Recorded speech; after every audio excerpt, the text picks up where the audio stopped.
Hi, welcome. My name is Sarah Shepherd. I am going to be offering a workshop journey experience in this recording that is the mystical nervous system and the mystical endocrine system.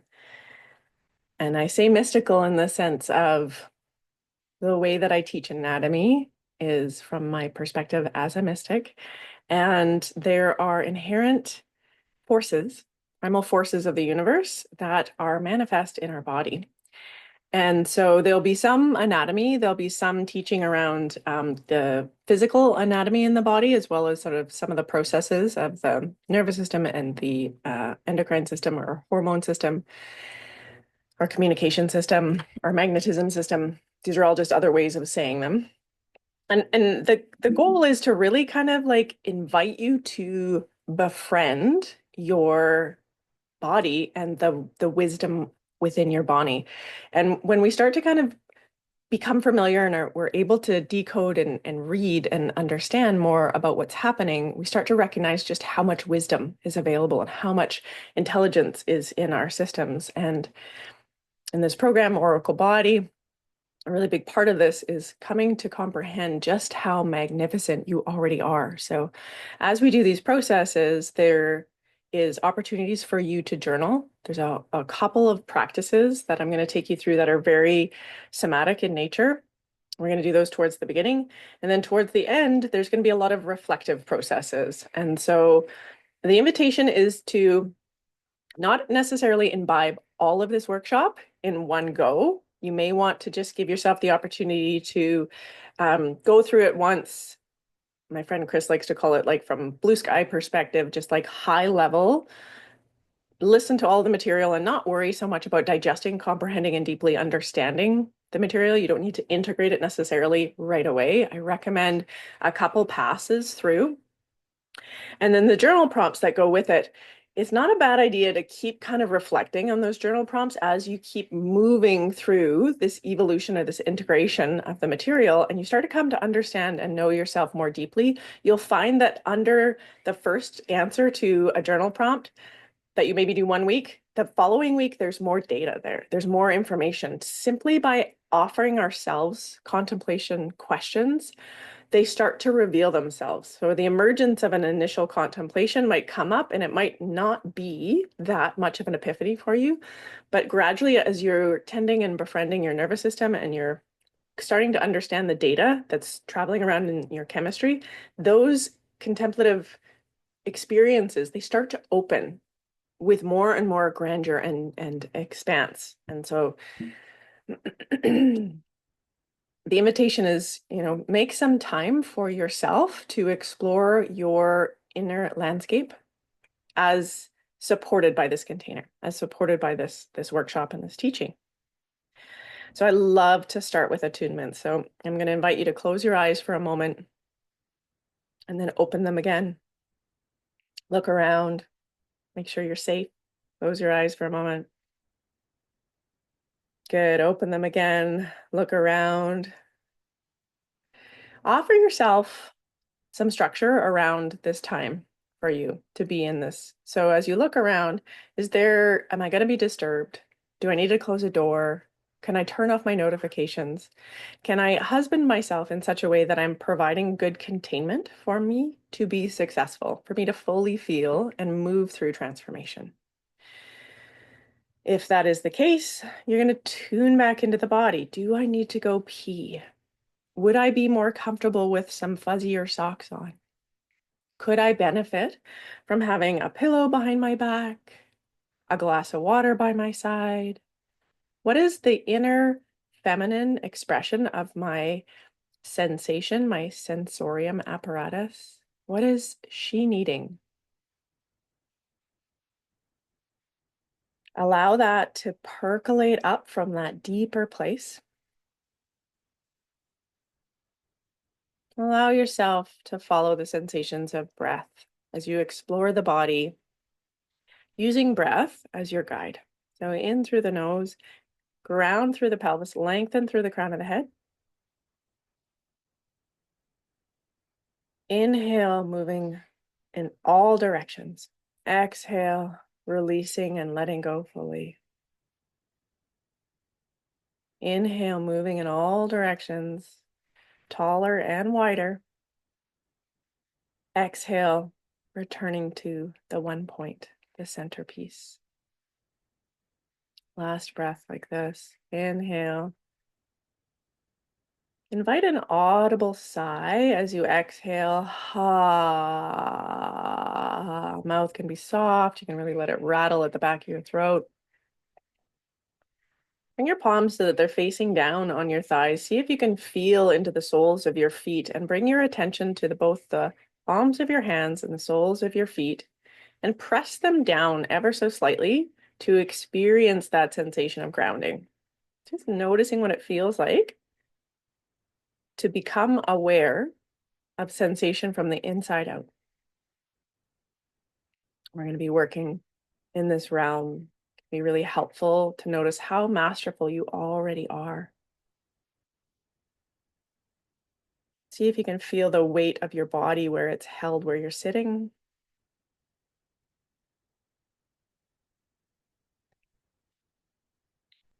Use me. See if you can feel your shoulder blades on your back. And see if you can yearn your sternum forward, your breastbone forward ever so slightly to open up the collarbones. Shine the heart forward. Soften the front of the throat and the neck. Allow the eyebrow and the brow bone to soften and widen. The ears can become heavy. And we're holding a contained form. So I am not collapsing in on myself, nor am I rigidly holding a militant stance. My body is alert and present. My belly is soft. My jaw is soft. As you're ready, you're going to open your eyes, allow your gaze to be downward, and come back to the screen. You're all too welcome just to listen to my voice. There are some slides that I'm going to share. And we're going to do some processes as we move along. So the survival nervous system, I call this the yang, or the masculine part of our human form. The nervous system's job is to keep us safe.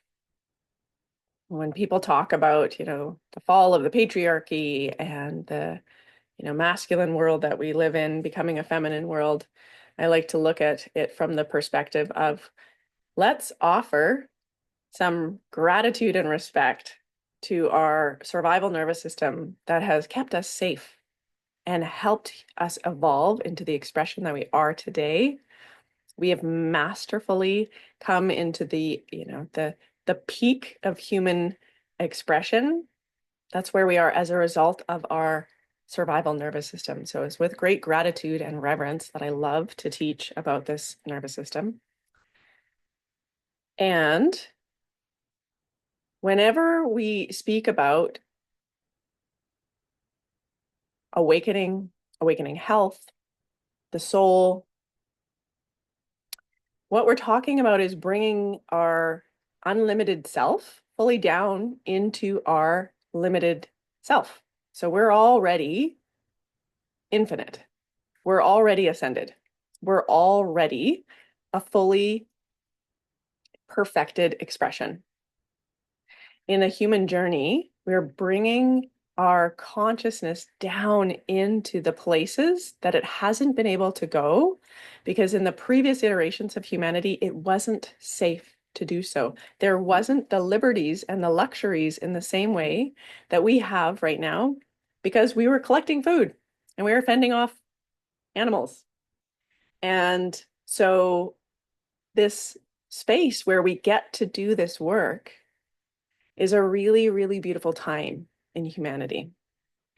I had, in my upbringing, I had a fair amount of sort of trauma related to learning. And I just want to share with you, if you also feel kind of afraid when I say, oh, we're going to learn some nervous system basics or we're going to learn some human anatomy, often there can be this kind of fear of like, I don't know, I don't know if I'm good enough at this, or I'm not sure if I'm, capable of learning these things. And I assure you, you are.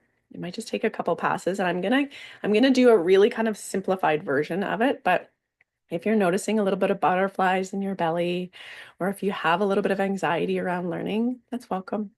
That's welcome here. So moving on, would require my slides to be able to move. Let's see if I can get this to work this way. Perfect. So those survival nervous system in terms of energetic habits. So this is a little bit of a branch off of traditional anatomy, but it can be really, really helpful to kind of look at some of these attributes or some of these qualities that the nervous system has when the energy moves in an overly yang expression or an overly yin expression. So yang being associated with a masculine expression of energy and consciousness will follow the side of the nervous system that is developed in order to fight or to run away. All of the dominant hormones that are connected to this part of the nervous system are related to you being able to garner a lot of agency, a lot of action, a lot of energy needs to be pulled from your body for you to fight or to run away.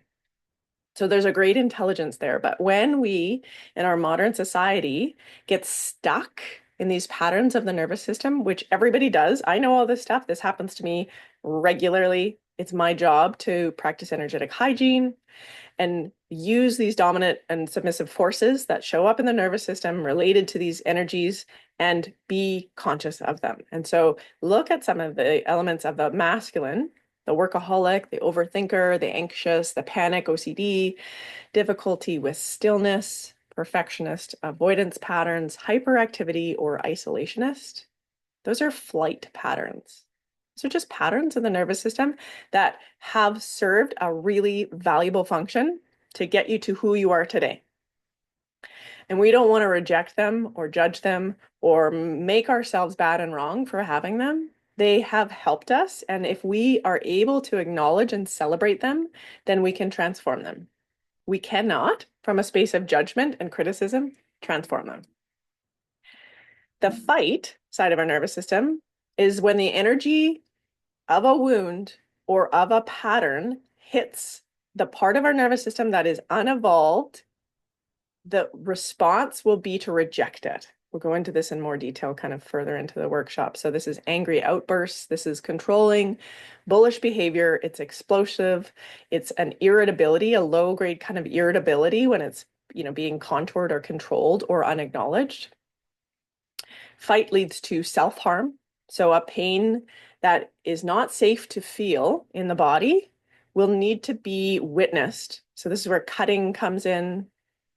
This is where alcohol abuse or self-harm related to over-exercising.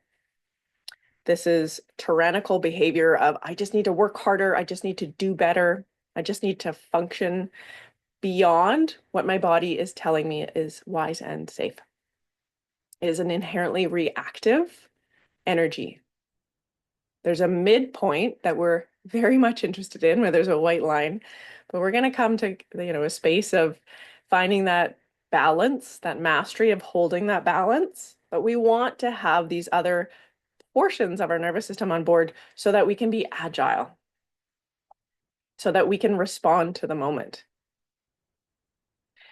The overly yin or the overly avoidant patterns that we have adopted somehow along the line to keep ourselves safe are freeze and fawn. So this can be difficulty deciding. This can be feeling stuck, dissociation, numbness, shutdown, exhaustion, a need to sleep all the time. And the fawning behaviors are people pleasing, being overwhelmed by the experience of what is in front of you, having no boundaries and having the not having the capacity to choose what's right for you in the absence of somebody else also wanting something that is paradoxical. Having a lack of identity, so just kind of going along with it. I'm just really easygoing. I'm just like really, breezy. It doesn't really matter to me, which is actually really kind of conditioned into a lot of feminine women, and I'll talk about points in the human design chart where some people have a greater aptitude towards fawning. This is also the place where we see codependency showing up. So I can't be me because of you being this is a codependent pattern. Whenever we hear ourselves languaging sort of this like, well, if he was this way or if she was that way, then I would be able to be this referencing that always is in a dynamic of somebody else or a dynamic with some sort of victim perpetrator savior pattern. That's a codependent pattern. They're not bad and wrong. They're where we're going to start. Appeasing, engaging, and self-critique. Self-critique, in my experience, will not allow us to transform anything. So being really critical of what is happening makes it unsafe for your body to experience the intelligence behind it. And we want to take those molecules of intelligence and we want to use them as an opportunity to get wiser. That's what they're for. And if we're self-critiquing, that's basically rejecting them. So we're going to go into that in the second half of the workshop. Let's take a closer look at some of these elements of the central nervous system, in particular the brain. And I'm just going to do this like super high level three parts of the brain. We've got our prefrontal cortex, forehead, crown of the head, the two temporal bones on either side. That whole prefrontal cortex is our executive function. It asks questions. It wants to figure things out. It is seeking and looking out into the world. It's very yang consciousness. And then we have our limbic system. This is our emotional guidance system. This is our unconscious yin. Have you ever heard the expression limbic hijack? Something happens and all of a sudden my body is running through a cascade of emotions and I can't quite understand what's happening, but I feel like I'm under attack. That's the limbic system. And this is actually who's in charge. So we can have all of the linear, logical conversations that we want, and our behavior will be different because the limbic system is choosing, not the prefrontal cortex. And yet we live in a world, especially in kind of coaching and in practitioner land, where it's like, well, what's the problem? Let's fix the problem. And then we come up with a very logical, process for fixing our discomfort. And it never goes away. The behavior doesn't go away. And it just is like this like annoying thing, right? Why can't he change? Why can't she change? Why can't I change? Because we need to address the consciousness of the emotional guidance system. We need to understand what the emotional guidance system is offering us. The reptilian nervous system is the part of your nervous system that is your lower brain stem as well as your spine. So this is the part of your nervous system that pulls your hand away when you go to touch something hot before you've even recognized that it's hot. It doesn't have a connection neurally to the prefrontal cortex until after the response has happened. So it's primarily responsible for a lot of the housekeeping of your body. And it's a combination of yin and yang. It's a combination of action and surrender within. So, elements of the reptilian nervous system don't necessarily make sense, but they have evolved us. Like I said, this has been part of the brain evolving through the course of humanity, and it's the oldest part of the brain.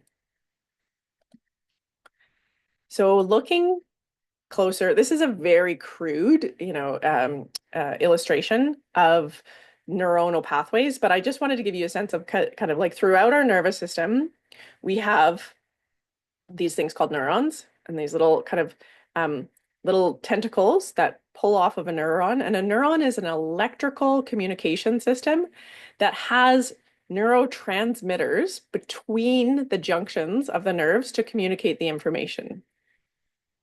So on one side, we have a message coming, and then on the other side, we have a message being received. These are receptors. These receptor sites are here based on how much chemistry is showing up in between these nerves. So this is really relevant when we talk about dopamine addiction and we start to talk about how we can become we actually become addicted to a dominant neurotransmitter system. And what happens when we have lots and lots and lots of dopamine, for example, because we're doom scrolling on Instagram or we're watching the news and it's triggering our nervous system all the time. Then what ends up happening is the body goes, oh my gosh, there is more neurotransmitter here than there is receptor sites. And so it does this thing called upregulation, which means that we develop more receptor sites. So say we double how many receptor sites are here. And then we develop addiction because of receptor site hunger. So now my nervous system is been built by my choice, by my environment that I'm in, by the way that I'm relating with the outside world. I've built a receptor site hunger that is looking for drama. It's looking to feed these receptors. So we know this is addiction. And the most common one is cocaine, is a really great example of a dopamine addiction. You're not addicted to cocaine, you're addicted to dopamine. Dopamine is the neurotransmitter that cocaine stimulates in your body. So that's not really any different than being addicted to sex or porn or shopping. All addictions are this hunger of receptor sites for more. I want more stimulation. So it's a really beautiful thing to kind of understand the innocence of it. So in repatterning receptor sites, there's got to be a certain amount of discomfort in that space where I don't act in the way that I acted before. This is the difference between hedonic behavior and eudonic behavior. And it's short-term pain for long-term gain. So this is how we transform our minds into its ability to hold attention for a long period of time without jumping from thing to thing to thing to thing to thing. We transform our chemistry in that way. So hedonia or hedonic happiness comes from the pursuit of pleasure and the avoidance of pain. Everybody does it. I do it as well. Whereas hedonic happiness comes from the pursuit of authenticity, meaning, virtue, and growth. In the short term, hedonia comes from doing what feels good. Eudaimonia comes from doing what feels right in the absence of my short-term pleasure. So it's the capacity to stay with something, to have a little bit of grit, to go past your previous capacity. And it's happening on a chemical level. And so wherever you are in a daily kind of experience of evolving your nervous system, it's tiny changes over time. It's gradually shifting the chemistry of your body and your receptor sites. The way that we do this is through first acknowledging that the survival nervous system is triggered or there's an agitation that's present. If we don't acknowledge it, we can't actually do anything about it. And this is this process that we use in the gene keys for contemplation. But when you're looking at the nervous system, it can be really helpful to kind of first go, I need to recognize that I'm all tied in knots right now. It's my responsibility to recognize I'm all tied in knots. And then we can go into what is the purpose of it. And so transformation always has this acknowledge, allow, accept, embrace, and every layer is like a blossoming flower. The first part, it feels tight. We're stuck inside. The information that is being presented to us overwhelms the system in some way. And so that's really where we start. We start with where we're at. I'm not okay. I'm not experiencing what I feel is me experiencing peace or settledness or a deep love. From there, we can start to transform the receptor sites and we can start to transform the way that our nervous system is responding. But it means that we're going to have to come into some containment. So this allow, accept, embrace are where we're going, but don't worry, we're not there yet.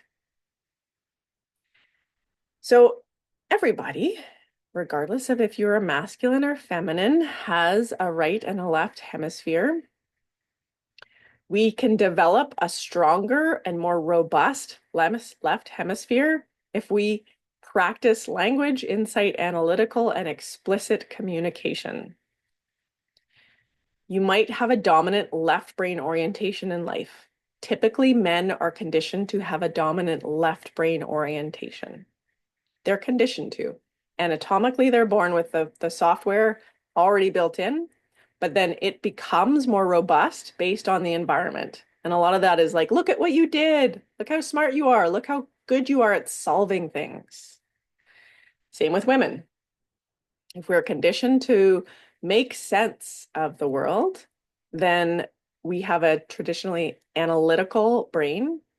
And if we're speaking about our problems, if we're talking about it, I'm, ruminating about something with a girlfriend, I'm actually developing greater and greater neural pathways related to the left side of my brain. There's nothing wrong with this. It just becomes imbalanced, and sometimes we suffer when we go out of balance. The right brain is nonverbal. It's related to our body sense, or what we call our soma, our somatic sense. It's highly relational, so it feels other as well as itself, hopefully. And it's typically implicit. So what that means is there isn't necessarily the ability to language some of the knowings that come from the right side of the brain. So this is intuition comes from the right side of the brain. This is clairgnosis. So knowing something and not knowing how you know it, that's integrated through the right side of the brain as well as the body. And it's incredibly dynamic. There is a wild access to consciousness that can be experienced through the right brain that the left brain cannot get to. So, although we live in a left hemisphere dominant world, we want to bring our body more and more into coherence. I'm going to give you an exercise right now. So, let's just take a moment. The simplest thing that you will ever learn is brain balancing or hemisphere balancing breath. So, you just use alternate nostril breathing in order to create more coherence between the left side and the right side of your brain. This is great before an exam, before really sensitive conversation with somebody. This is incredible before like a job interview or some sort of experience where you want to be fully online.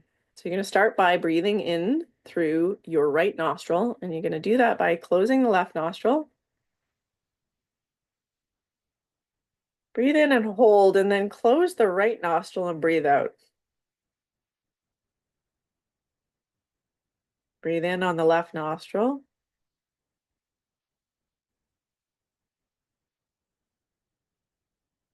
Hold and switch your finger over to the left and breathe out on the right. In through the right.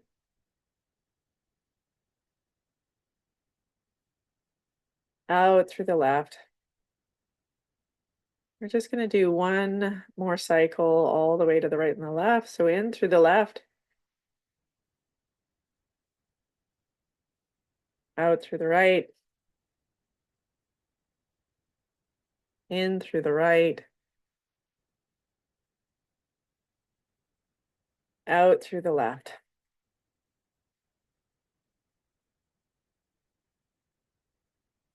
Allow your palms to face up on your lap. Breathe through both nostrils now, just for 2 to 3 breaths.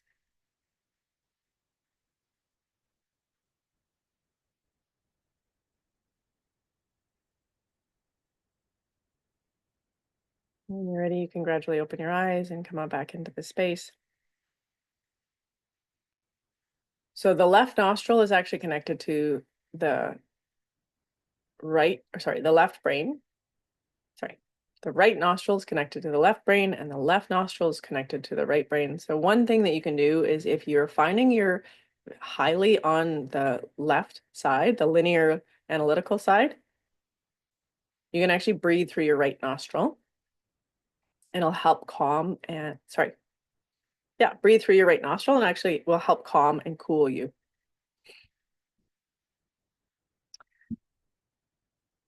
Brain balancing breath is like, that was a super kind of short example of it, but that's something you can do regularly. And that was a really limited, like I'd probably do 20 cycles if I really wanted to bring my nervous system over to a more coherent side.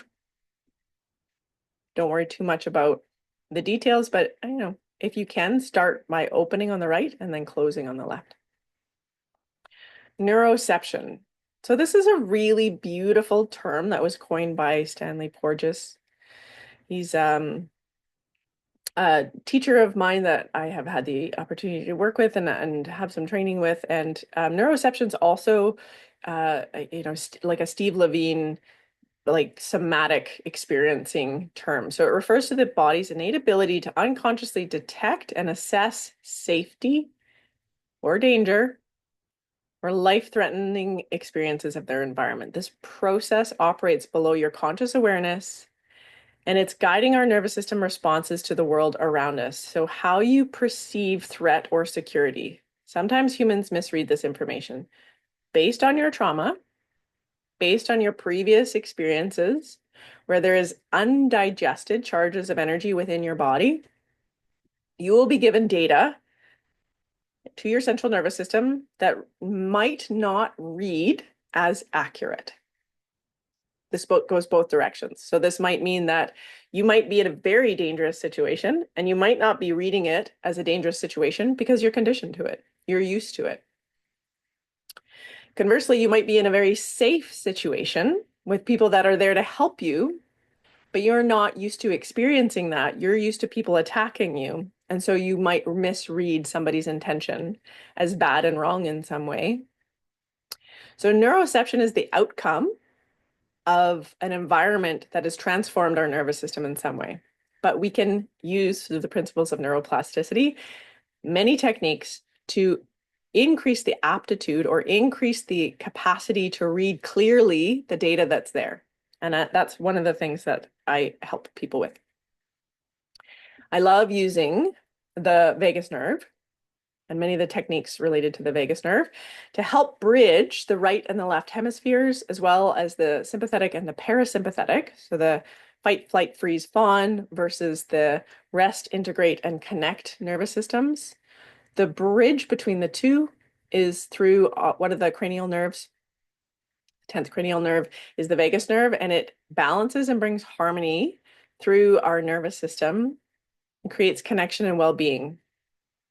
The thing that becomes the treatment is safety. We become our own safe space, and there's lots of techniques that you can do that create safety in the nervous system. Why don't we give one that we use all the time an opportunity? So polyvagal practice related to vibration and breath is that auditory noise that you make when you exhale. So as we breathe in through our nose and out through our mouth, that vibration, bring your fingers under your ears and follow them down to your collarbone.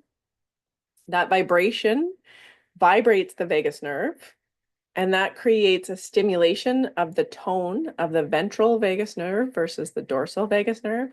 The dorsal vagus nerve can get triggered and create a hypervigilant state. So everything's bad and wrong, the world is bad and wrong, everybody's bad and wrong. We can bring ourselves back into a more intelligent, embodied space simply by breathing in through the nose, vibrating the vagus nerve, stimulating the rest, digest, integrate, the social relational system.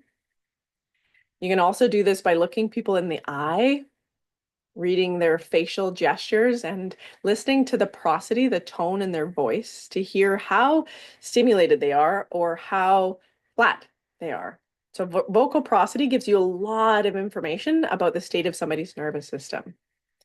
So I like that high pitch kind of like, that overly escalated expression. Maybe it's just enthusiasm or excitement, but it's a high tone with a lot of kind of like tappy kind of sounds within the voice.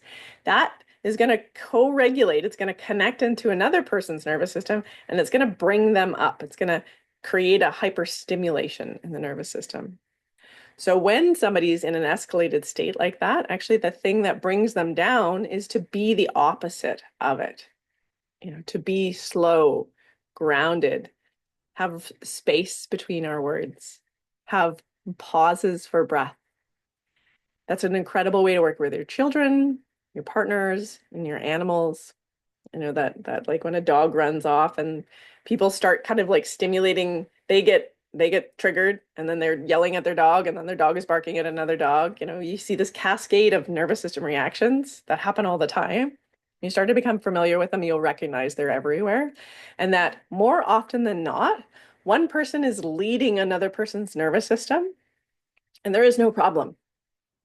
We just need to create containment. We just need to come into ourselves more. Usually that means that one of us has to go, whoa, let's pause. Let's bring this into ourselves a bit more deeply. So this is known as somatic attunement. This is a bottom-up therapy. So it doesn't require a lot of talking. Talking keeps us in our prefrontal cortex. It actually keeps us up in these higher masculine consciousnesses. There's nothing wrong with that, but we can come more into balance when we drop down. So we're going to focus on creating a relationship with the body's physiological responses. We do this by using the parts of the nervous system that are already built out with techniques like orienting, pedulation, and titration. These are somatic experiencing techniques from Peter Levine's work. Orienting is simply using the eyes to find out where we are. In particular, when we're triggered and we're stimulated by something that doesn't have to do with the present moment experience. It's a small amount of the present moment experience is triggering a big response in the body from a previous event. What we need to do is we need to land in this moment. Oh my gosh, nobody's actually attacking me right now. Maybe I'm the one creating the attacking. Maybe I'm the one that is in the escalation.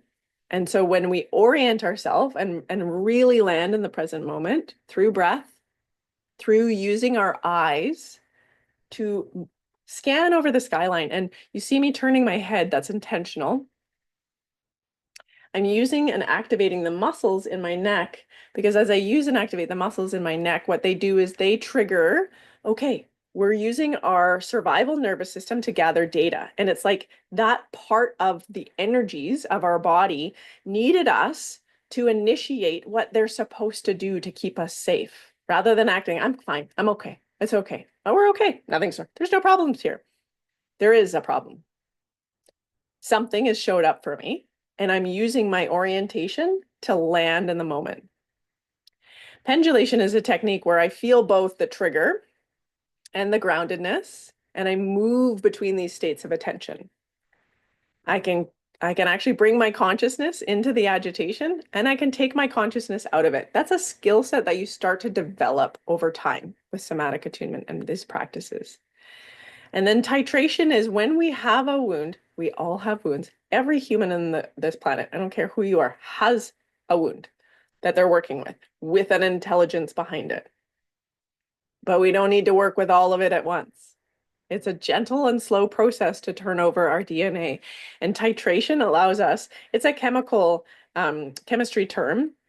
We only have one drop at a time coming down from the higher beaker into a lower beaker.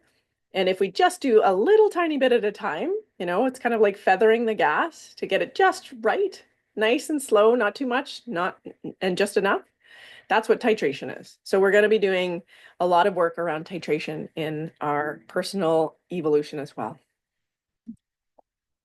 A relaxed nervous system is what your soul needs in order to land. So coming back to the mystical around this, our soul is infinite. It is longing to come down into form and be fully experienced. When our nervous system is triggered or we're in a state that is, we're being co-opted, essentially we're being hijacked by a defense system, we won't be able to fully open and live in the expression of love. We're not meant to. We're not meant to all the time because it's at certain times, it doesn't make sense for us to just be in love. I know that sounds kind of funny because everybody would rather be in love, but so often we don't even take the opportunities to fully come into the frequency of love because of our nervous system being so bent out of shape. It's just been grown out of shape.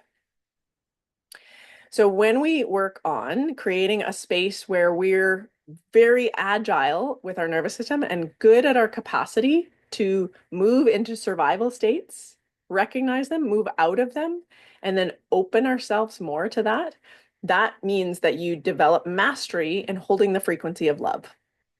Your soul is the frequency of love. So great awe and awakening and this presence of consciousness within you that we know to be the expanded states.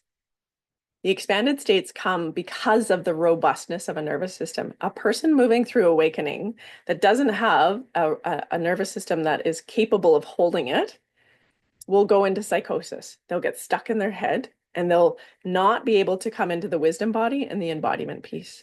So that's just something that takes a little bit of time to get to. It took a little bit of time to get you bent out of shape. It's going to take you a little bit of time to get out of it, but don't worry, everybody can do it. So let's go into the endocrine system now. The endocrine system is also the ancient chakra system because when you look at the Vedic chakra system, what the teachers, the rishis, were speaking about was these wheels of energy that were related to the root, the second chakra. We'll go into it in a little bit more detail. The solar plexus, the heart, the throat, the third eye, and the crown. These are all locations of glandular systems. So we have our reproductive system is our root chakra, our reproductive system connected to our continuation system, also our reproductive system, but like the ovaries, as well as the higher digestive parts of our digestive or the lower digestive parts and the higher parts of our endocrine sexual system, the solar plexus. That area of the solar plexus down to the root is the space where humanity is going through a renegotiation of what we have had as an expression of, Homo erectus. It's actually transforming right now. This is this bridging connection between our emotional system, our physical system, and our energetic states. And it's working in this realm where we start to treat our triggers as treasures. We start to find what I like to call epigenetic artifacts or artifacts of trauma that are in our field or in our body that we may not have been aware of. In every emotional response, there is a thought, there's a neural pathway. That neural pathway triggers an emotional response, and every emotion has an arc. So it starts out with a trigger. And maybe that trigger is an experience where I am elated. Maybe it's a really positive trigger where I come into the room and I'm in my tutu and I'm dancing for my mom, and my mom is distracted because she's taking care of my baby brother, or she's on the phone, she's doing something else, and I'm making this big noise, and she says, "Shh, I'm focused here. Go back to your room. Go play in the other room." And we experience a rejection. The emotional arc of what was moving through my chemistry didn't get to come into full recognition. My mom was under-resourced and she wasn't able to show up for me and say, "Oh my gosh, you're so beautiful. Thanks for coming and dancing for me. I love your expression." What ends up happening in that emotional arc is it gets arrested. And where it was supposed to come into coherence with another nervous system, it stops. And instead, a defended block shows up there. And then what happens is we go through life with these unintegrated emotional arcs that are needing to come into integration with another person. This is how we have emotional intelligence together. We heal each other because we will meet where this person's behavior needs integration in front of us, where we need integration around something. We will be met by somebody else. It won't be my mom that heals that for me, or maybe it is, and maybe as an adult, that's sort of what happens. But what happens in the arrest is that that part of me is going around seeking for somebody to acknowledge it. And so my behavior, my acting out, can be in this style of behavior that is really behind in its development, right? I'm still seeking that attention.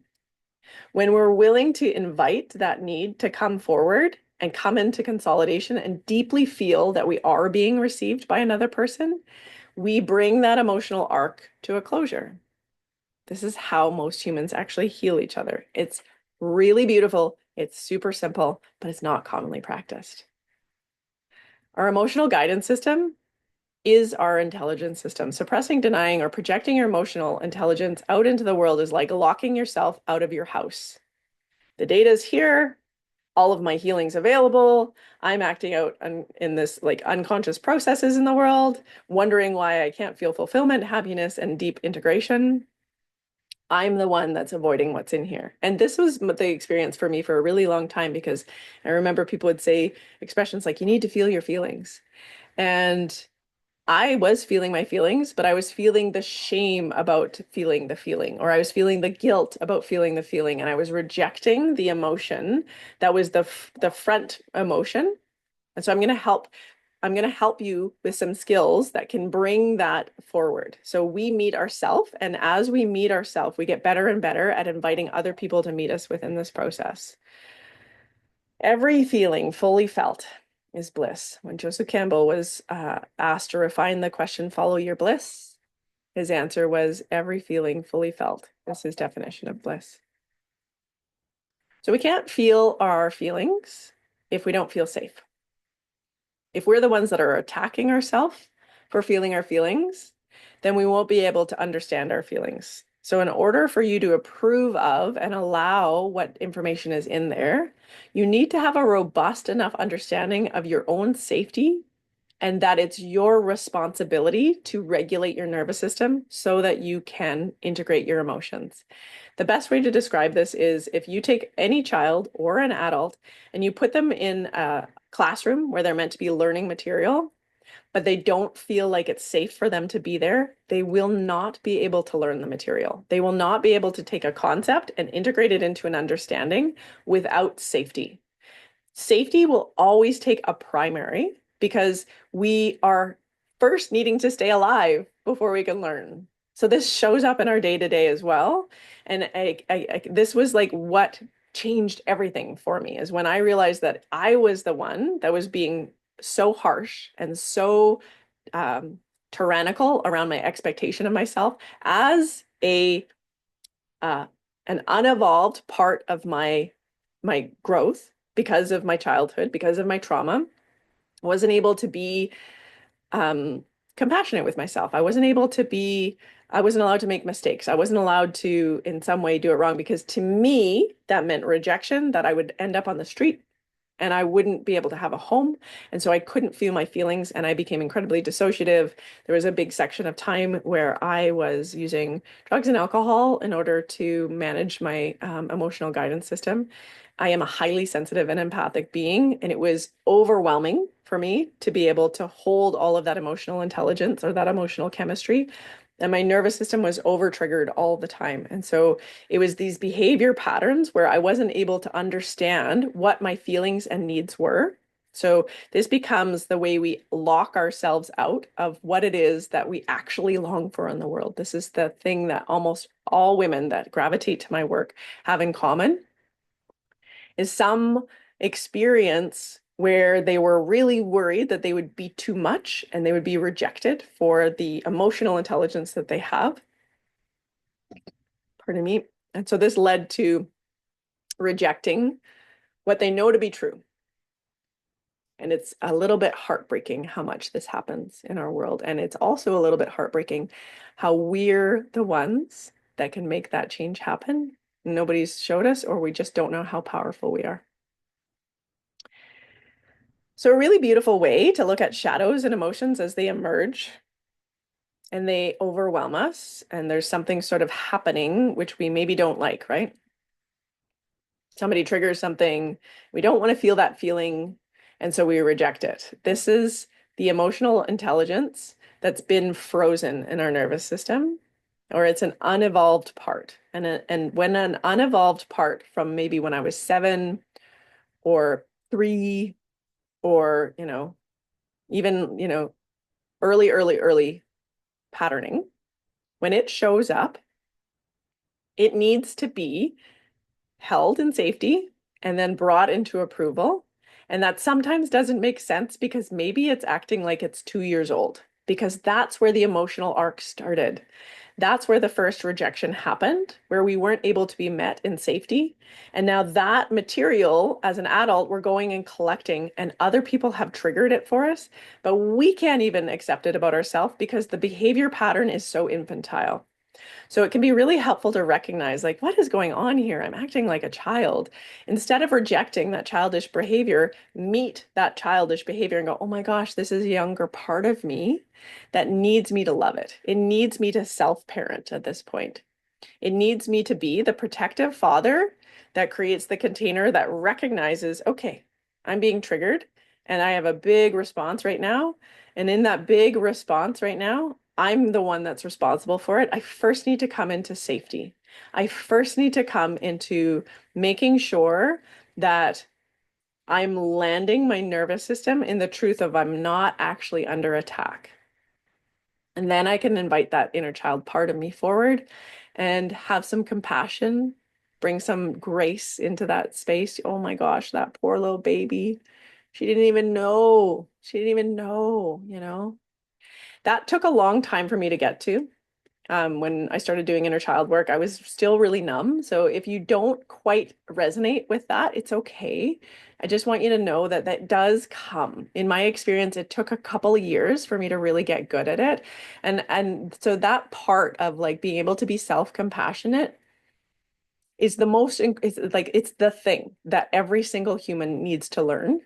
The way that we become more compassionate with the whole world, the way that we create a peaceful world starts with it. It starts with our own ability to be benevolent, loving forces towards ourselves. So that if it wasn't a tool that you had in your life, which many of us didn't, that becomes the thing that you need to learn first before you can heal. Because you don't actually need to heal. You're not broken. You just not had the opportunity to evolve that part of you that's now like being triggered and wants to come into integration, wants to come into our individuated experience. So these shadow chemistries show up in the expression of the energies as they move through our body. And if you can be playful about it, it's much, much easier. If you can have an environment of play around, oh my gosh, I think I might be acting out a shadow pattern. Oops. Can somebody, help me with this? Can you please be patient with me? I'm doing my best to evolve this part. It's really triggered right now, and I'm kind of embarrassed. Shame is an incredibly wise chemistry that helps us evolve if we're willing to feel it, but it can be helpful to be playful in this process. Humor is the medicine that works well with shame. That's why when we're unwilling to feel a feeling, sometimes we'll make jokes about it, or feelings that need to be felt, sometimes we'll make fun of in other people because we don't want to feel that about ourselves. And that's an intelligence. If you can take that same kind of intelligence and start to work with it for yourself, you'll be able to evolve these younger parts forward. This is a mission of self-claiming. So whether you look at it from the perspective of your gene keys or the perspective of your human design, or if you don't even know what your chart is, that's fine. You don't need to. You can still work with your shadow frequencies based on they're yours. They're yours. You get to. Everybody has them. Everybody has a soul curriculum. And that's why I like to work with people's gene keys is we get to look at your soul curriculum and go, what is the way the energy is going to run through your system? Is it going to follow a reactive or a repressive pattern? And how do we thread the needle on that? How do we become the wise, centered being that is allowing and accepting and embracing the information that is being shown in our body?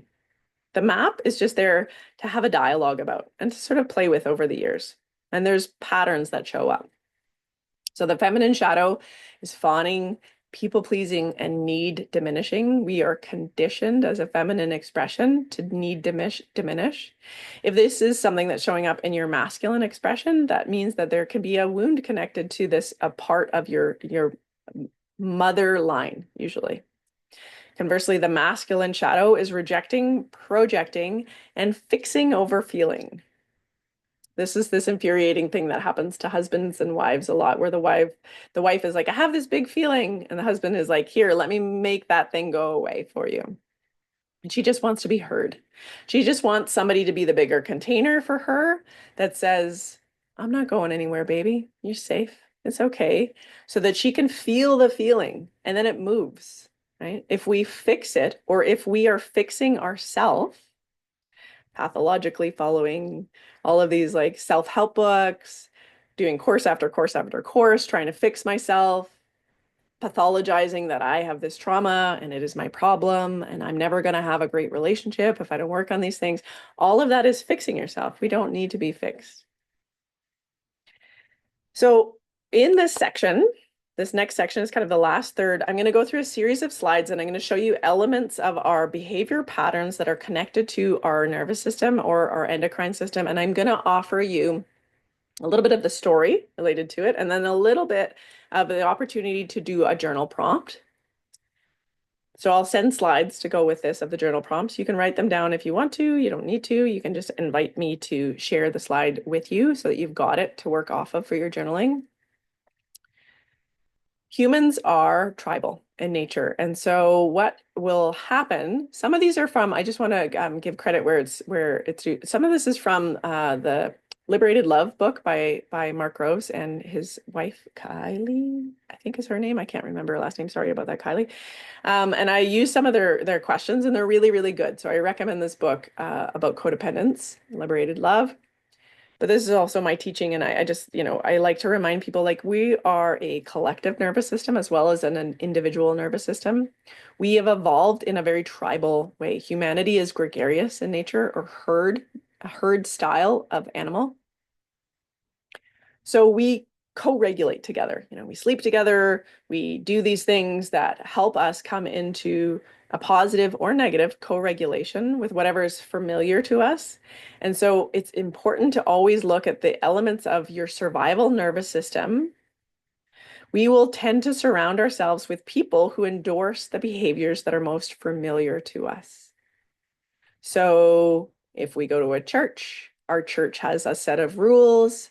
If we move away from that set of rules, then you might feel like you're going to be annihilated. You might feel like you're going to be rejected and that you might die. The best thing to do with this is to name it. I'm having these questions about this belief pattern that belongs to this group, and I'd like to know myself in a new way. This feels like the risk of being exiled.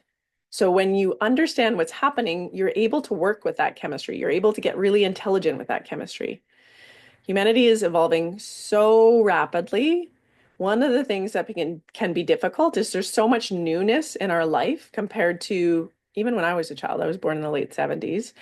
The amount of transformation and change that is happening every day right now is so rapid that our nervous system is not built for that much transformation and change. So newness doesn't feel safe, right? AI, oh my gosh, the machines are going to take us over, right? We can go into these survival patterns and we think that we're going to solve the thing through that. I would like to offer another way. So here's some processes that you can work with. Number one, tend to your younger parts. Here's a journal prompt that might be helpful. If I do this, I am afraid blank will happen. This is where we put our prefrontal cortex to work. Whose fear is this? Is this my fear? Is this something that I've adopted from my family? Is it cultural? Is it part of my family lineage? Can you process the grief that might result from you standing in your authentic self? So if you were to put on the villain crown and in your imagination, step into the identity of the person that steps away from the tribe, steps away from the family field in the way that it's been expressed to us. Are you able to feel that grief in advance? Are you able to process that emotional intelligence prior to that action? Amazing things happen when we do this. Can you really feel how horrible it will feel to be judged by somebody? Can you start to taste that with titration? Can you start to imagine just a little bit of that being so and build your container a little bit bigger to hold it, anticipating that you're going to provide for yourself in your truth and that that is the most important thing that your soul is longing for you to experience. This means you will need to tend to your nervous system. You will need to meet your body's need for connection and co-regulation in a healthy way. So if you're being rejected from a family field that you know, or you're going to transform your family field in some way, it can be really helpful to have a secondary family field. It can be really helpful to book massages, to make sure that you spend enough time in nature, to make sure that you're prioritizing your need for a safe person to speak to or to be around. Not necessarily, it doesn't need to be a counselor. It doesn't need to be anything fancy. It can really just be somebody that is a good friend to speak to or to listen to, or you can do my Oracle Body program. This is what I do for people. And the reason for this is that sometimes our friends or the people that know us, they don't feel comfortable with us changing. And so they can inadvertently actually try to talk us out of it because it might trigger their fear.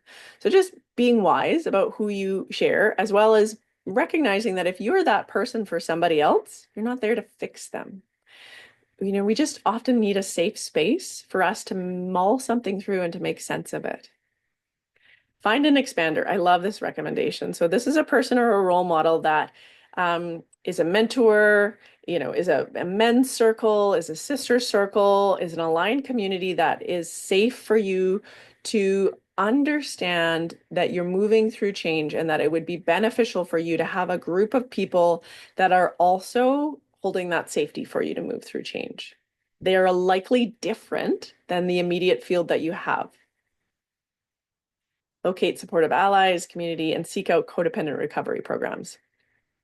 I have a close friend that went through a Codependence Anonymous program, I think multiple times. And one of the things that they had within the codependence program was a buddy.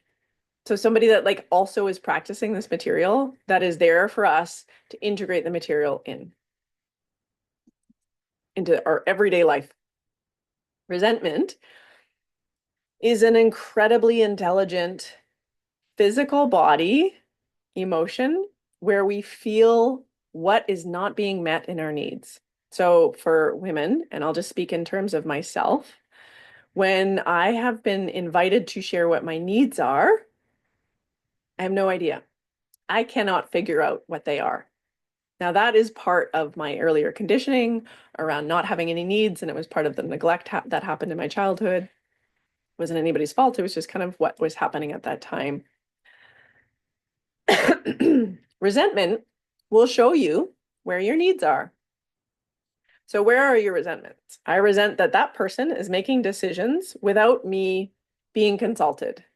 My need is to be included in decision-making processes that affect me, right? That might be hard for me to get to without me finding that I have a resentment. So whenever a resentment shows up, we want to use it as an opportunity because it's pointing to something that we have to get for ourselves. We are responsible for meeting our needs. We are responsible for speaking our desires into a family field or a relational field or a community or a workplace. That's our responsibility. If we don't know what they are, we can use the intelligence of resentment to show us. If I feel constantly exhausted, like I have to show up for everybody all the time, and I'm resenting that nobody appreciates me. Well, my need is appreciation and to have other people take some of the responsibilities off of my plate that I have been saying yes to. So I will go on a journey of learning the skills of advocating for myself and then evolving the parts of me that are so uncomfortable with asking for help. This is a tough one for me. This is one that I will be working with, I imagine, my whole life, is this space of needs and resentments. It's a projector thing, and it's common for projectors to have this problem. So I've kind of embraced it as like, okay, this is great. Resentment is here. Perfect. What is it that is my unmet need? And then you get curious about it and you can write it down. So that's the journal prompt, is where are your resentments and what is the opposite of that? What would make that resentment be resolved? Okay, shame. Shame is a juicy molecule to be working with. So shame is a core emotion. There are core emotions and there are emotions that are sort of like cascade emotions. So there's a primary emotion and then there's emotion below it. When we're unwilling to experience shame, when we're unwilling to feel the emotion of shame in a healthy way, the expression of sending it out, or the overly masculine expression of the energy, is superiority, grandiosity. It's Mr. Savior, Miss Independent, or the good guy. I need to be the good guy all the time, I got this. I don't need anybody's help. I got this. I'm not going to let anybody shame me because I won't feel that emotion. I won't let that emotion evolve me. Shame is connected to our tribal nature, our herd nature. And a smaller example that I like to use a lot of the time is if I step on somebody's toe and I didn't mean to, then I'll feel shame move through my body. I'll have this experience that is this combination of sadness and anger. Oops, I'm so sorry. I didn't mean to do that, would be the response, right? If I'm disappointing my partner and I'm not showing up for them. So say I've been just really busy working, or I'm really focused on our kids, and my partner feels like they're having their needs are unmet. So resentment usually leads to an opportunity to understand shame and more deeply. They're all connected to each other. And so if I am unwilling to feel shame, I'll use something like the story of, well, I'm just so busy taking care of the kids and you don't respect me either, which might be true, but that would be another conversation. That would be a deeper layer of it. But if I'm willing to let shame evolve me, then what will happen is I'll feel the empathy of, oh, I'm disappointing them and I'm letting them down. And I want to do better because I want to have a relationship where I am both showing up for them and they're showing up for me.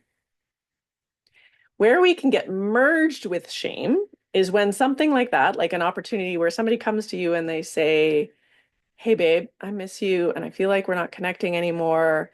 And I really miss, having intimacy with you in a way where we can be deeply felt by each other.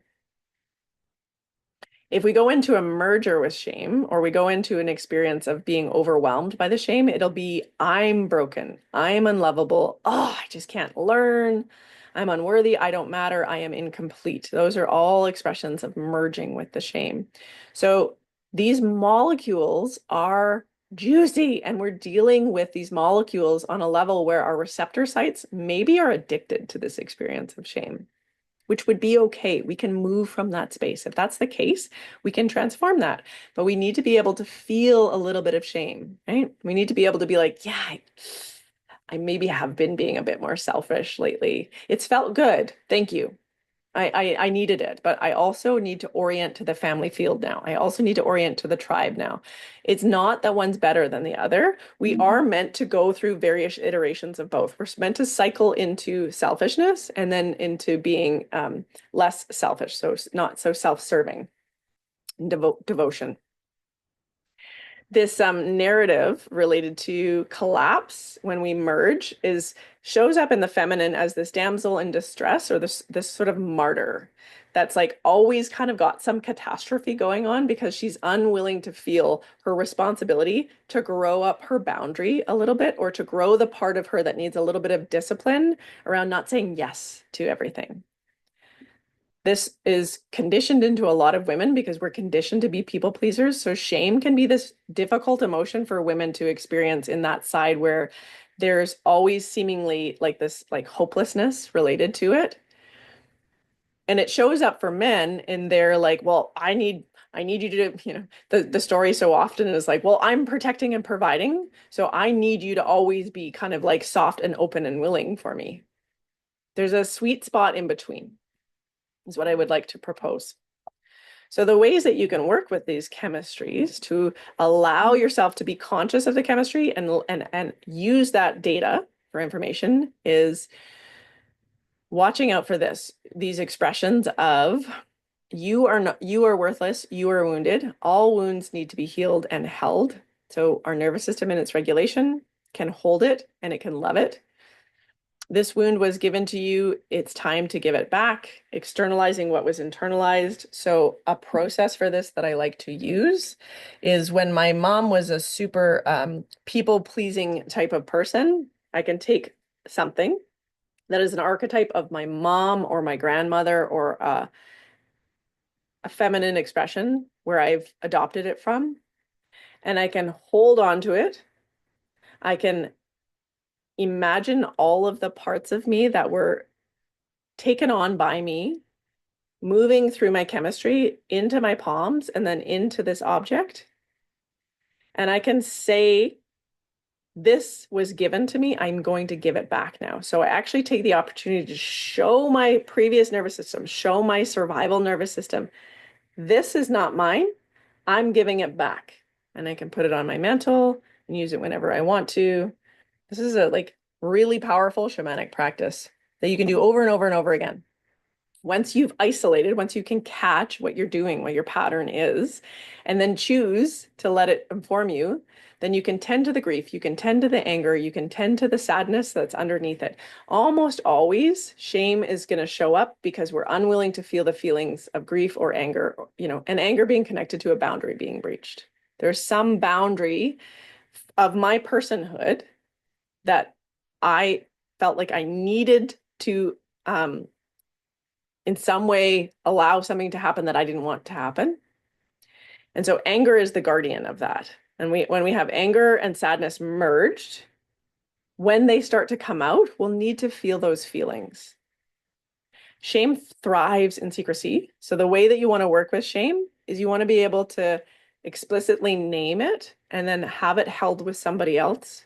And it doesn't always make sense because we're working with the right and the left hemisphere of the brain in this.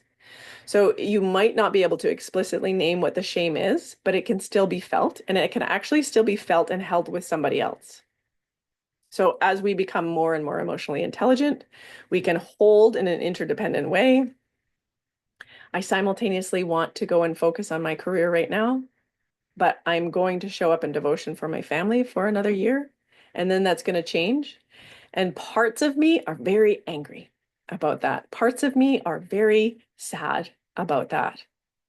And that is true for me. And I'm not going to abandon it. I'm going to make a space for me to feel it. And I'm going to make a space for me to work with those energies. That's a lot of what I do in my practices and my work with people. Guilt. Oh, juicy guilt. This is my fault. I did something wrong. I am selfish. I should be punished. I am responsible for their pain and their well-being. And what do we experience? Guilt. So maybe shame is one that you're more familiar with, or maybe guilt is one that you're more familiar with. There's a series of, when we work on core wounds in people's gene keys, there's a series of 6 primary core wounds. Guilt is connected to the 5th line. It is this common human experience where, socially we're like judging ourselves for not spending enough time with our partner or family. We're prioritizing needs and desires for ourselves. It's self-serving in some way by saying no and incentivizing a boundary or holding a boundary. I might get to experience guilt. I said no to my neighbor who said that they needed help, but I need to show up for myself and my family right now. Oh, I feel like such a horrible person. Name the guilt is there because you said no and held a boundary. And that attachment pattern is getting digested within that. And it's a process. But when we start to work with guilt, we get to kind of understand, okay, this is so good. I am working with the chemistry of this, and it is showing me another way. Not being the perfect partner, friend, daughter, or son, failing people in some way, right? Not being perfect all the time, spending money on yourself. How dare I? Placing the responsibility of your partner and anyone's happiness on your shoulders, right? We are only responsible for ourselves. That doesn't mean that we need to be, self-serving jerks. We can still be empathic, but where we do the work is within ourselves, and where they do the work is within themselves. This is how we break down codependent patterns, is we recognize that we are only responsible for ourselves emotionally. Taking a personal day to feel good or to promote self-care, to promote well-being, or disappointing your family or friends. These are areas where guilt can show up. And so the way that we work with this is guilt will have this is how it shows up. This is what you want to look for in your inner monologue. This is my fault. I did something wrong. I am selfish. I should be punished. I am responsible for their pain and well-being. So release the shackles of the should. Are you a yes or are you a no for something? You can just ask. You don't need to tell anybody. These are just ways that you can explore these prompts. Other people's well-being is not my responsibility. Say that out loud and then see what you feel as a response of that. That will help you understand where the codependent patterns are. When we have harmed another, Make an honest amends, forgive yourself, and commit to doing better next time. This is where shame and guilt can actually help us evolve, right? I stepped on your toe. I'm sorry. I didn't mean to do that. I need to pay closer attention. I was distracted, you know? I was drinking and I bumped into somebody else's car and I shouldn't have done that. I am not going to make that mistake again. I know better. Why did I do that? Well, I was under a lot of stress and I was, with a bunch of friends and they were all drinking and I didn't think it was that bad. We can minimize it or we can actually feel the feeling. Oh, that cost a lot more money than I wanted it to. I could do better. I could do better. Give yourself permission to become and create with every little thing guilt is holding you back from. Make a list of anything that you feel you might be doing if it wasn't for feeling guilty, right? If I was to just in this journal prompting opportunity, make a list of all of the selfishness that I want, what would I choose? You might find it's not as terrible as you think it is. You might find that your partner or people in your life are really interested in you having those things that you feel so guilty about if you would be willing to share it with them. Guilt often won't allow us to share that valuable information. Regret. Regret sounds like I ruined my life. I messed up. If I hadn't done that, I would be better off. Regret is a neural chemistry or a neural pattern that suggests that you won't do better or be able to be wiser in the future. The thing that is the most incredible for digesting the neural pathways and the patterns of regret is celebration. So my example of this is I had a heartbreak a couple years back, and for a really long time, I just regretted the relationship. It was like I knew better. Like he was lying to me. There were certain elements that were just so obvious that it was like, why did I have to go through that experience? Why did I have to go through that pain? I shouldn't have done that. I shouldn't have made those choices. I shouldn't have showed up for him as much as I did. It was so clearly a one-way relationship. And it wasn't until I really celebrated how much I learned and how much I grew from that experience that I was able to kind of look at it and go, wow, that was great. I'm so glad I did that. And regret doesn't, I don't suffer with it anymore. So regret is guilt's sister. It prevents us from being present and moving forward. When we are marinating in the chemistry, we are planted in the past, ruminating on what happened and punishing ourselves for previous choices. This is the part that it can be really helpful to recognize the survival nervous system when it's in the past needs to come into the present. And so we use orienting. All right. The date today is this. I am not that person. I am stuck in this past situation and I'm not living my life now because I'm so terrified of that past situation happening to me again.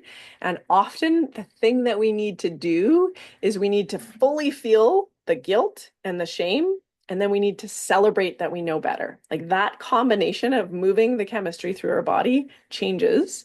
And then we experience the world through fresher eyes. Like we actually go and see opportunities where we used to see, our neuroception was like, that's a bad relationship. Don't do that. Don't ever date again. Don't ever open your heart again, right? That regret pattern is a neuroception going, the whole world is bad and wrong, and it's going to equate to pain that I can't handle. But if you get good at handling your pain and feeling your pain, then what you start to find is like, actually, everybody is really generous, benevolent, and cares. I have good boundaries. I understand how to negotiate the needs of my heart. And so I can move with that intelligence in the world. That's what I teach people. That's what I needed to learn. So here's some of the journal prompts to work with this. Identify the lesson. When we make new choices that we later regret, it's usually an invitation to learn a lesson. What am I not recognizing that I know better as a result of? Ask yourself, why did I make that decision? Was it because you were afraid? Was it because you didn't see another choice at the moment? A lot of that inability to see another option is what keeps us stuck. The data that I had at that time that was the most incredible choice that I could have made. I now have gone through a learning opportunity where I recognize that there are better choices that I can make. But if I don't forgive that person that didn't see things because their neuroception was narrowed down to the nervous system only seeing what they saw, you're judging this old iteration of yourself saying, why wouldn't you be different when you are the one that is different? It doesn't make any sense. And yet we do this all the time. So forgiving yourself, when we know better, we do better. Offer yourself grief and grace and compassion. This is a really beautiful time to lean into your faith. Your soul is here to learn. And your soul doesn't care about you getting it right. In fact, your soul wants you to have experiential learning because your soul is infinite and perfect and whole and complete. It wants to have experiences of separation. It wants to have experiences because in soul consciousness, this is such a funny thing to teach people, but it's really, really magnificent. Everything is perfect, so there really isn't any suffering. So suffering is actually sort of a soul kink. Like our souls really love humiliation. Humiliation is connected to the word humus, which means earth, getting grounded. We think, I'm a god. You are a god. But if you think you're a god, you probably need to come down into your human a bit more. Humiliation brings us down into ourselves. Now, we don't want to go so down into our chemistry that our chemistry isn't moving and is not agile and it's stuck. So that's what I teach, is how to get your chemistry moving and how to work with it. But it's not to go up and out. It's not to go into the ascension or the higher being all the time. That's what bypassing is. So there's a great process for forgiveness that I love to lead for people. And this was something that has been shocking to me how well it works. So when I am ruminating and I'm regretting, and I can't seem to in some way let go of the pain that I experienced, and I've felt it and it feels like it's too much, or I'm going to feel it and I'm trying to feel it, and in my feeling it, it feels like there's sort of a numbness or an inability to fully feel the sensations. That's okay. You can give them up to higher entities and higher forces of energy that will help you see the world differently. This is how we invoke miracles. A miracle is simply a shift in perception. Take your hands, place them on your heart. As you breathe in through your nose, imagine all of the pain that has been circulating through a person experience that you cannot forgive or let go of. Imagine all of that coming forward. See if you can feel around the front of the heart, the sides of the heart, and the back of the heart for this information. See if you can call forward the face of that person or that experience that has been holding you stuck in the inability to forgive. And you're going to imagine it being like little spider webs, little threads, crystalline threads that you're pulling out of your body, and you're going to hold them up above your head. Hold your palms open. Invite the higher forces, the ordering principles of the universe. Some people call them angels. Some people call it your higher self. The acidic states, that which is beyond me, to take these charges of energy and in exchange offer me a new perception. When you're ready, you're going to see if you can find any more areas around the heart. And again, just pull it out of your body. Hold it up to the angels. I don't understand. Please help me see it in another way. Please help me shift my perspective and come into a state of self-love and self-forgiveness. Again, holding the spaces around your heart, wherever you feel them, pulling them up, offering them up to the higher forces. Please take this wound and show me a way that I could experience compassion towards what happened for myself and other. Please take this wound and help me understand a new way of being in the world where I can forgive. The word forgive means it's forgiving to God. And then when you're ready, you can sit with your palms facing up and know in every cell of your body that you will be shown a new perspective. In perfect time, you will be shown a new way of looking at that circumstance, that experience, and that you will be able to see it with fresh eyes. We're almost done. Just got a few more to kind of go through. Blame. Blame has the voice of it's their fault. Life isn't fair. They are the reason I am this way. Or this is all my fault. This is all my fault would be the self-blame. Blame is the yang expression of an emotional chemistry when it's too much. So when we take the yang energy through our body, it shows up as this explosive kind of projective anger. So blame is the projection of grief. How can I grieve something that is not my fault? Blame stops us from taking responsibility for the part that is our responsibility. When we really feel the grief of what happens, then we don't need to blame it on anybody anymore, and we can move through that transformation. So grief is often a thematic molecule that I'll work with. Something that I like to work with in EFT tapping, because it's often the one that most humans don't want to feel. To move past self-blame and shame, you will need to develop the skill of self-compassion. Maybe it is their fault. What part of it is your fault? What part of it would you like to transform into wisdom? And in doing that, you're going to need to feel, oh, ouch, sadness, ouch, oh, pain. I can feel that. And I can give myself compassion for feeling that feeling. I do know better now. I am learning. I'm doing my best. When we blame it on somebody else, we steal our opportunity to learn. When we blame it on ourselves, we won't feel the grief. So feeling the grief really helps with that. Here's some prompts that you can work with. So blame is it's their fault. Life isn't fair. They are the reason I am this way. This is all my fault. So you're going to name the blame. Where are you placing blame? Are you placing it internally or externally? So blame is here. Where is it? Is it on the other person or is it on myself? How are you punishing yourself? How are you punishing others? Just get really honest with yourself around this. Nobody else needs to see it. Nobody else needs to look at these notes. They're for you. Explore the emotion underneath. So first, there's experience of the charge of energy.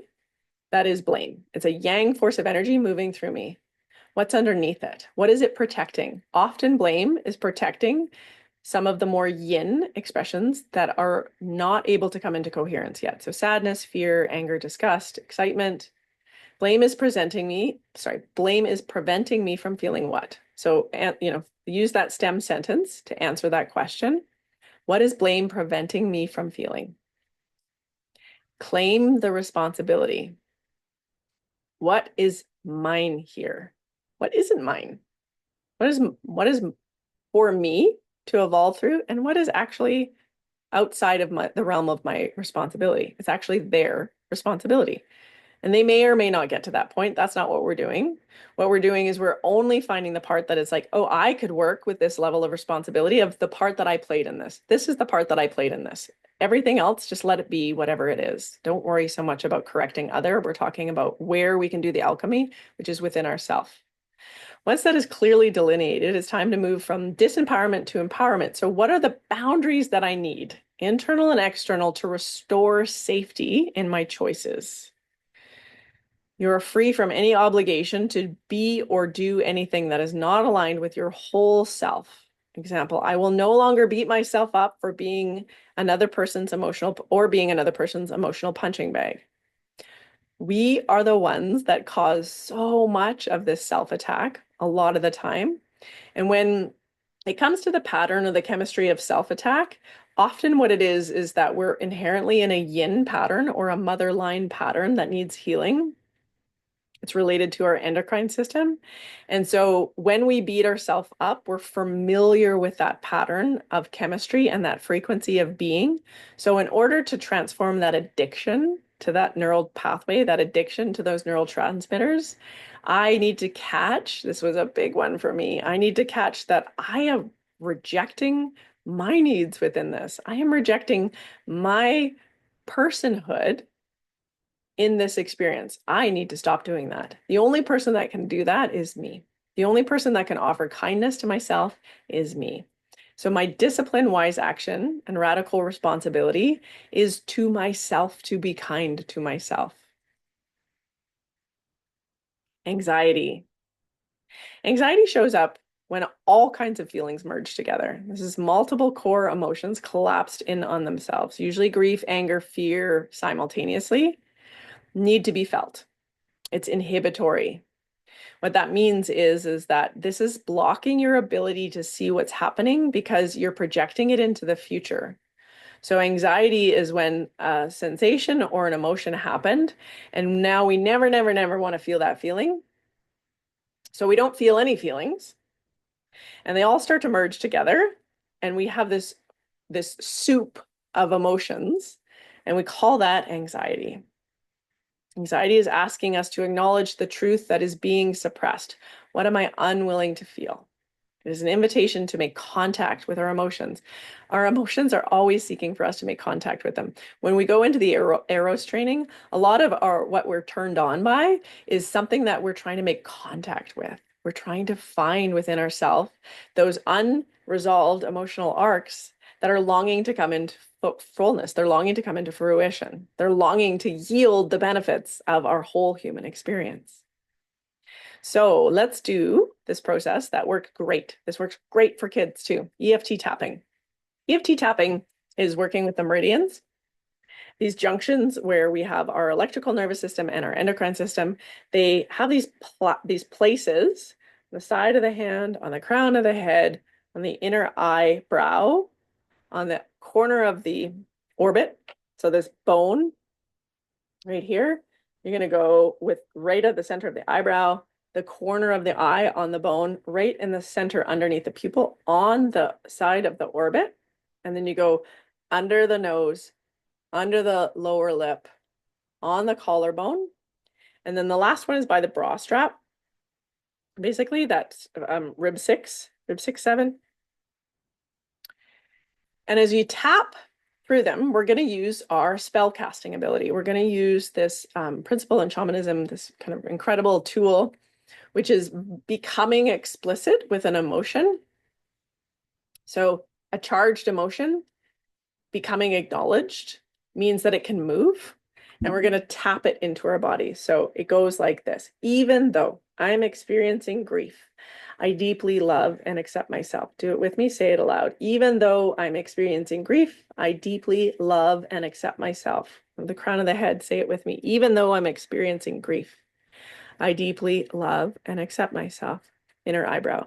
Even though I'm experiencing grief, I deeply love and accept myself. Corner of the eye. Even though I'm experiencing grief, I deeply love and accept myself. Under the eye. Even though I'm experiencing grief, I deeply love and accept myself. Upper lip. Even though I'm experiencing grief, I deeply love and accept myself. Under the lip. Even though I'm experiencing grief, I deeply love and accept myself. Collarbone. Even though I'm experiencing grief, I deeply love and accept myself. Bra strap. Even though I'm experiencing grief, I deeply love and accept myself. Allow your body to respond. You do that by placing your hands on your thighs. You can have your palms up or down. Allow the emotion to move through you. At this point, I usually cry, or I make some noises. You can make some somatic, get that energy moving a little bit.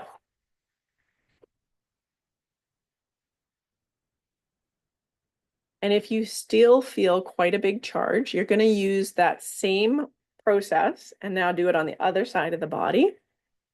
Exactly the same as we just did it. But a lot of the time we can actually refine it and get a little bit smarter with it. So you can look at this chart and you can look at kind of these core emotions: love, fear, anger, sadness, surprise, joy. Maybe there's an experience of sadness that you're working with, and so you want to refine it. What kind of experience of sadness is it? Is it suffering? Is it sadness, disappointment? Is it shame? Is it neglect? Is it despair? Oh, it's shame. What part of shame? Oh, yeah, it's a little bit of regret.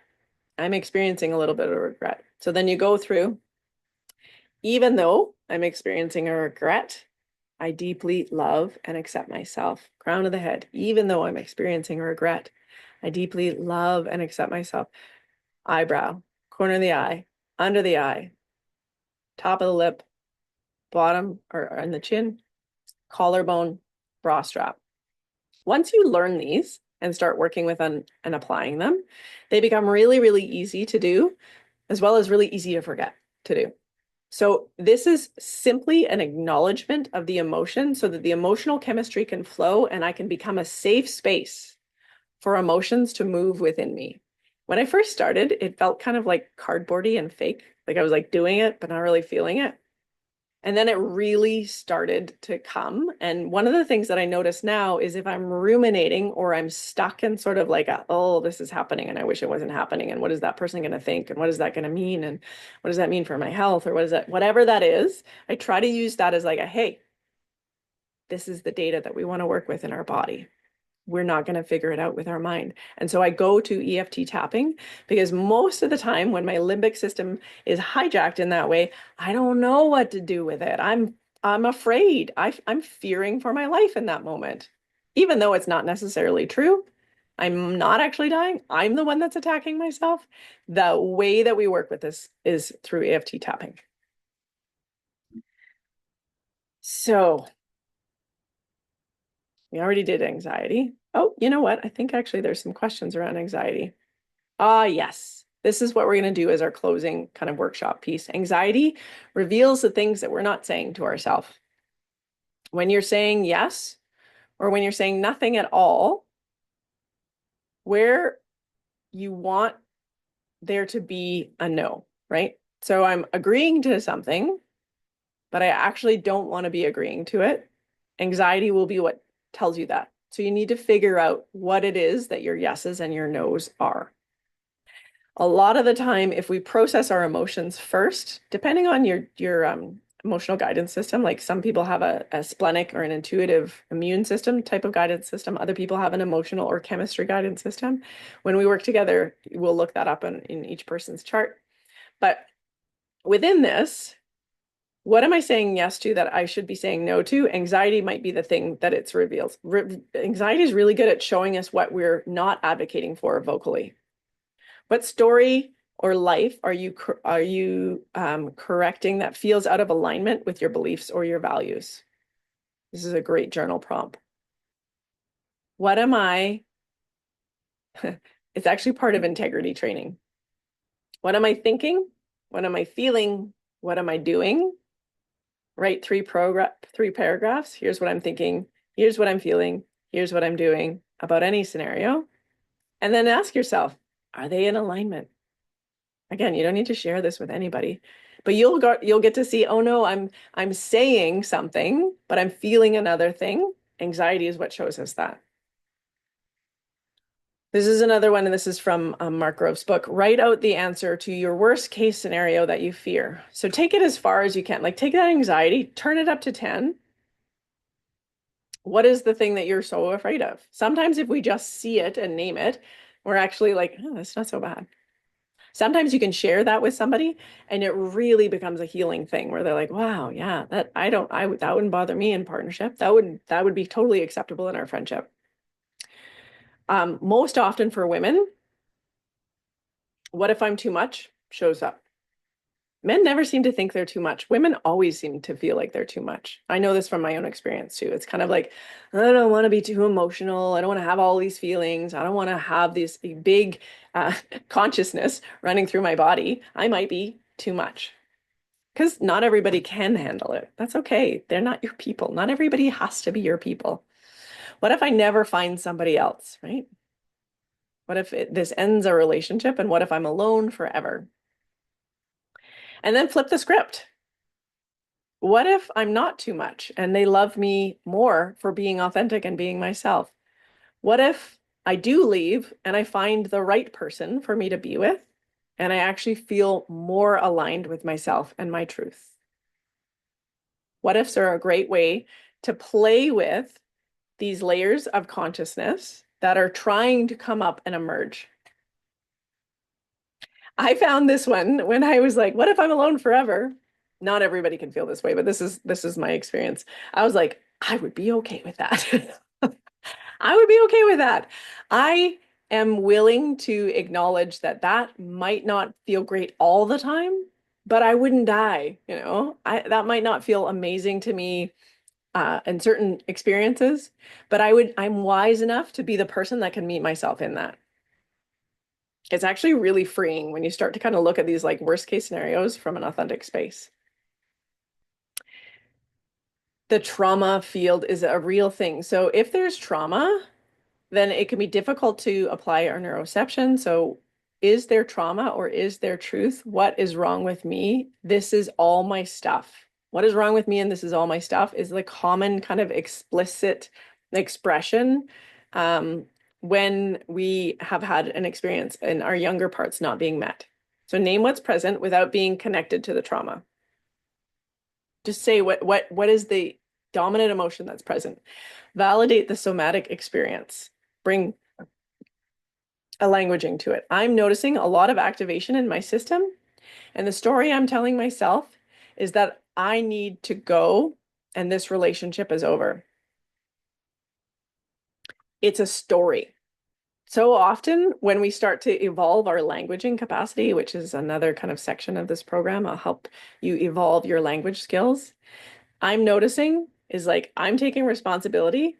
A lot of activation in my system means, hey, this is what's true for me. I'm highly activated. I'm taking responsibility and I'm generating the story that this relationship is over. That doesn't mean the relationship is over. It's an opportunity to get deeper into intimacy. Every charge of energy is an opportunity for us to come into a deeper layer of intelligence, provided that we're willing to negotiate ourselves appropriately, artfully. Hit the pause button. Listen to your inner kind father. Go parent your nervous system. Go have a cold shower. Go walk in nature. Do some deep breathing. Give yourself a hug. Do some EFT tapping. Co-regulate with a trusted friend or snuggle a pet. I snuggle people all the time for this. I like literally have a group of people that are my snuggle buddies, that are safe, that are there to help me co-regulate my nervous system, or I am there to help them co-regulate their nervous system. And we have really great boundaries and we're really great at advocating for what we need. And we're able to show up for each other's bodies in a safe, non-sexual way. There's plenty opportunity for this should you start to invite it. Find a safe space. Who is a being that can hold your experience with you without needing to fix it? So this is so important. The moment somebody brings a problem to us that they're emotionally with, or we bring a problem to somebody that is overwhelming us, when we go to fix it, it's basically a rejection of what's there for them. So they can't move it. They actually can't change it. So the most important thing that you can do is mirror, acknowledge, validate, ask more questions to help them understand what's happening, not to correct it. The moment we pathologize it is the moment we say, that part of you doesn't really belong. Not intentionally. It's a lot of the time what we're conditioned to do. And if you're a 5'1" or a 5'2" in your profile, like this is like the nature of some people's energy is like they're just practical people. They're just very practical in the way that they approach the world. But emotional intelligence is not practical. Well, there are some practical expressions of it. All right, familiarity. I touched on this in the beginning. And apologies, I know it's running long. I try not to do workshops this long, but this is really great stuff. So you can do many passes. Fantasy. This is just how things are. Change is impossible. This is just how it is for me. Sorry, familiarity. Fantasy is another one. Becoming so conditioned to accept something when we don't actually accept it really is abandoning ourselves. So when the pain of opening to possibilities feels too much, we can stay in an immobilized state. Hope feels unreachable, and we avoid the sensation of potential disappointment so that we acquiesce to living a dulled or dissociated reality.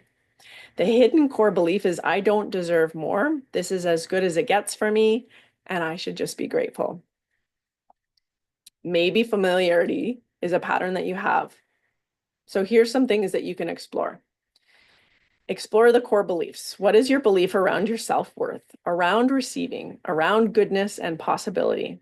When I believe these thoughts, I prevent myself from experiencing what is the emotion? What are you not willing to feel? Open up to the grieving. Tending to the grief softens the binding effects that familiarity can have. Example, under I don't deserve more are the emotions, I think that's a typo, of sadness for not being seen and supported and honored. Yeah, that's supposed to say for sadness. So that's a really beautiful question, right? These emotions of I'm longing to be seen, supported, and honored, but I'm sad about not being seen, supported, and honored. Allow me to acknowledge it. It's really getting into that pattern of acknowledging and feeling that changes your outside life. You will just respond differently. You will just respond to that present moment with more consciousness on board because you're becoming adept at feeling the feelings and extracting what their intelligence is and using them as an opportunity to come to know yourself better. Increase your capacity to receive goodness. So opening to receiving more is actually a trigger for a lot of people. It was for me for a long time. Can you begin to notice where you feel good, celebrated, deserving, and valued? Can you marinate in the abundance of worthiness of your being? Of course, I deserve to be abundantly supported. Of course, I believe I deserve to have uncomprehensible love, sex, connection, intimacy. That is a self-worth opportunity. You don't need to do it all at once. Please don't do it all at once. Increasing your capacity to receive actually comes from when something happens that is a small example of a good thing and really marinating in it, right? So a simple example of this is, oh my gosh, you look fantastic. What have you been doing? Oh, nothing. This old thing, like minimizing it, right? Instead, use the opportunity to be like, wow, this is what it feels like to be complimented. Wow, this is what it feels like to be recognized and celebrated. Can I let this marinate in my body? Can I let myself be celebrated? Oh, I feel a little nauseous actually, right? I feel a little overwhelmed. That's cool. You'll get better at it. Everybody does. We evolve. Dependence. I need him. I need somebody to feel happy. I need someone to tell me what to do. I can't survive without her. How can I trust myself when I can't feel what is right or wrong? This is sourcing from somebody else. So sourcing security blocks us from our ability to be honest because it will be in conflict with our relationship. Instead of honoring our oracle body, we choose to merge with another person's authority over ours. Oh, also happens all the time. So if we're sourcing security in other people's opinions, or we're sourcing security from other people's conditioned belief systems, and we don't actually know our belief systems, then we get to go on a journey. That's all. You get to go on a journey of discovery. We exchange our authentic truth when we are dependent on another's wisdom or direction and competency. Discernment for self is in development. That's all it is. I'm learning how to get clear within myself. And in the past, I've been dependent on another person to tell me how I feel.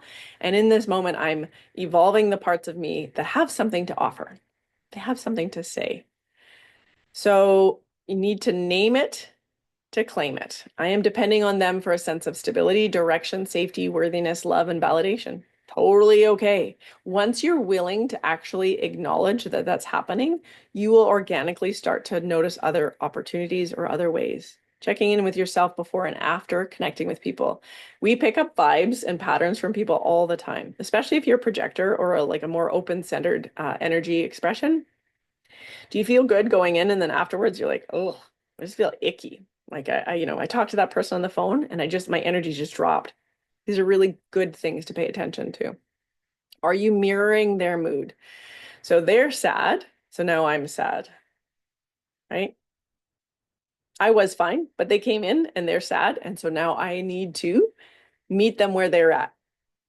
What is the truth of my body is the question you want to ask yourself. If you have an open identity center in your human design chart, your sense of love and direction comes from the environment you're in. So you might be seeking to be on a stage, or you might be seeking to check in with people all the time. What do you see here? What do you think's going on here? It's not bad. It's just be aware that you might find that you get a certain experience of your human experience from some people and then a different experience of your human experience from other people. And within that, there's an opportunity for you to come to know yourself more. You will amplify the emotions of other people when you're open in this area. This is one I was referring to earlier, fantasy. They will change. Their potential is so great. They are not serious when they said that horrible thing, right? This is like actually being in like denial to the extreme degree. So ask yourself those questions, jot them down, be present with them. We are only alive to the degree of which we are willing to be annihilated. This is a Glennon Doyle quote that I just love. When you're moving through spiritual awakening, when you're moving through emotional intelligence expansion, the self that you were yesterday is going to die for the self that you are today to come in. In order for you to transform and shed your skin and become a new expression, you will be met with the opportunity to familiarize yourself with the experience of annihilation. Your being, your consciousness, is going to go through a dark night of the soul, some sort of like loss of understanding of something. It is part of the process. When a snake sheds its skin, in order for it to shed its skin, it wraps itself in a coil. It tucks its nose and face down into the center of the coil because the first place for the skin to shed off is around the eyes. And so it needs to close its eyes for a period of time that is long enough for the skin to pull off. So a snake actually has to go into blindness and trust that the outside forces of the world are not going to eat it and it's not going to die as a result of that. We need to go into blindness of who we were in order to become who we are becoming. So this is a healthy part of this process. And the more you befriend these elements of like alchemy, the more you start to see how gracefully we can move through transformation. We live in a world that's obsessed with always feeling good and not feeling our feelings. And we miss this opportunity because of our fear of annihilation. So as we work in this program, a lot of it is building your container to feel those feelings. What are the areas of your house that you do not go to? So what feelings are you unwilling to feel? What is this preventing you from seeing or hearing? What are they preventing you from facing? So this might be, I just am obsessed with buying shoes and I'm preventing myself from facing my credit card bill. Or it might be something like, I am buying a lot of shoes because I deeply miss my youth and feeling sexy. And I feel like the shoes will make me feel little bits of that instead of facing that I probably don't need stuff like that anymore. In the same way, I love shoes. That's maybe a bad example, but you kind of get what I mean. What truths are you avoiding in your life? Again, like these are great prompts to just write down and come back to and read and familiarize yourself with. What are you done pretending is okay? How does acknowledging those truths make you feel? So write it down, say it aloud, or read it, And then notice the cascade of the chemistry of the neurotransmitters and the emotions in your body. How would your life change? And what would you become? What would become possible if you could fully align your life force with your truth?